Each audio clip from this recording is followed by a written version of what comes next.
In the vast theater of stars, where light takes centuries to cross the abyss, there is a whisper, a shimmer, of something extraordinary. In the quiet depths of the Leo constellation, over 110 light-years from the warmth of our Sun, a planet orbits a crimson star. Its name is K2-18B. And it may be our most profound clue in the search for life beyond Earth. For decades, astronomers stared into the heavens and asked the same question: are we alone? Now, for the first time, the silence of space may be answering back.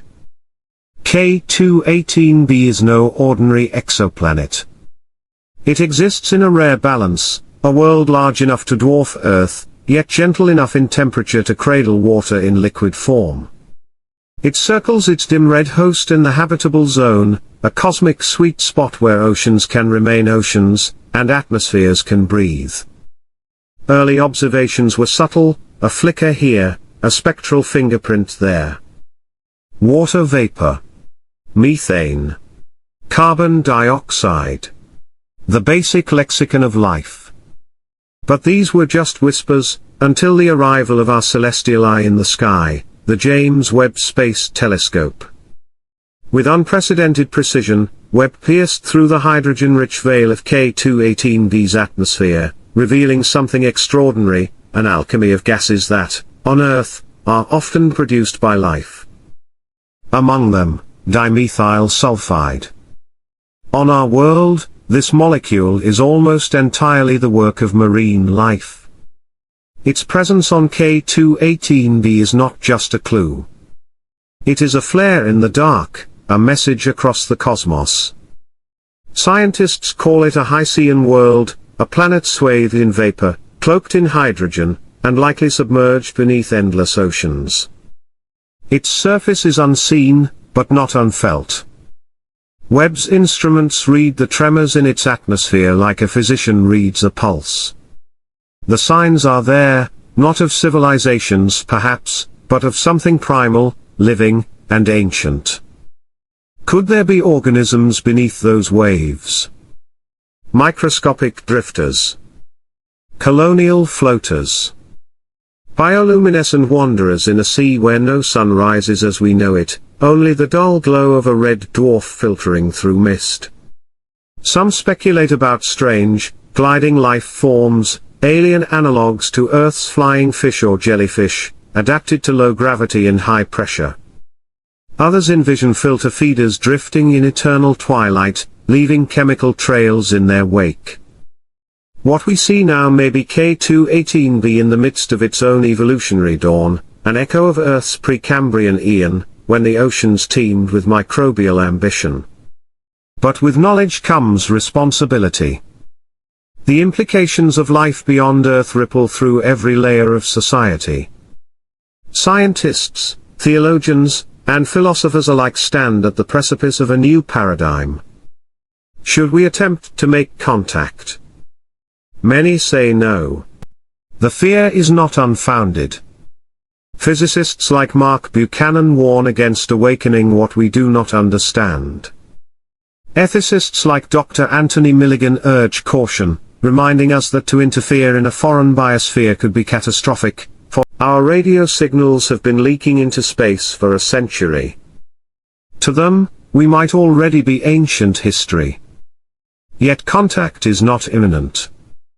Even a simple transmission would take over a century to arrive, and another to return. For now, we remain observers, gazing through a cosmic window into a world that is both alien and oddly familiar. As anticipation grows, space agencies around the globe are recalibrating their priorities. NASA is accelerating development of the LUVOIR and HABEX observatories, while Europe's ESA and China's CNSA eye their own instruments of exoplanetary revelation. And beyond observation, the boldest dreams begin. The Breakthrough Starshot initiative envisions sending a fleet of laser-powered nanoprobes to K2-18b. At 20% the speed of light, they could arrive in just 500 years. For a species barely a blip in geological time, that is a breath, a heartbeat. a possibility.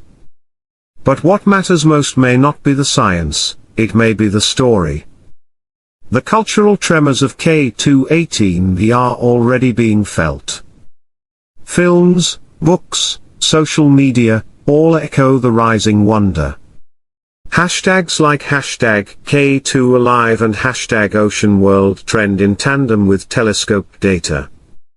The world watches. The world wonders.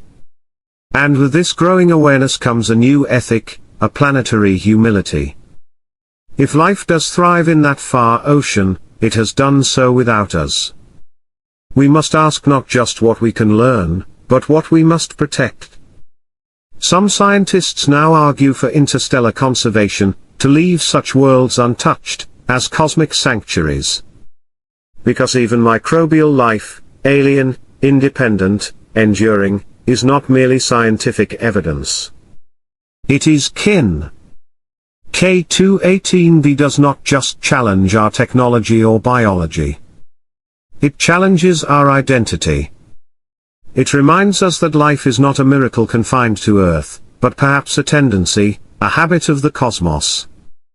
And so we gaze deeper. With every spectrum captured and every molecule detected, we move closer to an answer that has eluded generations. Maybe we were never alone. Maybe life waits in every dark ocean, every buried sea, every distant light. The story of K2-18B is not just about discovery. It is about reflection. In searching the stars, we have found a mirror. A world not so different from our own. A signal that life, however strange, however small, might be the rule, not the exception. And if that is true, then the universe is not a void. It is a garden.